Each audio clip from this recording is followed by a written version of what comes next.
ఎందుకు? దేవుని బైబుల్ ప్రకారమే నడుచుకోవాలి, మనం వాక్యానుసారంగా నడుచుకోవాలి. ఎవరైతే యేసుక్రీస్తునందు విశ్వాసం ఉంచి దేవుని రాజ్యంలోకి పౌరులుగా ప్రవేశించారో దేనికి కట్టుబడి ఉండాలన్న సంగతి మర్చిపోకూడదు. దేవుని యొక్క ఆజ్ఞలకి దేవుని రాజ్య పౌరులు కట్టుబడి ఉండాలి. అందులో చెప్పబడిన పండుగలు చేయకూడదు, ఆచారాలు చేయకూడదు. ఒకవేళ మీరు చేయాలి అనుకుంటే అవి దేవుని ఆజ్ఞలతో సరితూగాలి. అలా ఉంటేనే మనందరము దాన్ని చేయాలి.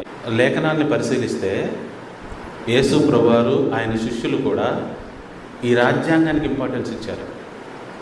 ఏదన్నా యేసు ప్రభువారు మాట్లాడదలిస్తే ఆయన ఏమన్నాడంటే, ఏం రాయబడి ఉన్నదో తెలుసా మీకు అన్నాడు. పౌలు గారి దగ్గరికి వెళ్ళినా ఆయన అన్నాడు, ఏం రాయబడి ఉందో తెలుసా నీకు అన్నాడు. శిష్యుల్లో ఎవరైనా సరే ఏం రాయబడి ఉందో తెలుసా నీకు అన్నారు. ఇలాగ రాయబడి ఉంది కదా అంటే ఏంటి? ఇప్పుడు జనరల్గా మనము రాజ్యాంగంలో ఉందా అన్న డైలాగ్నే ఆ రోజున యేసు ప్రభువారు మరియు శిష్యులు కూడా అన్నారనమాట.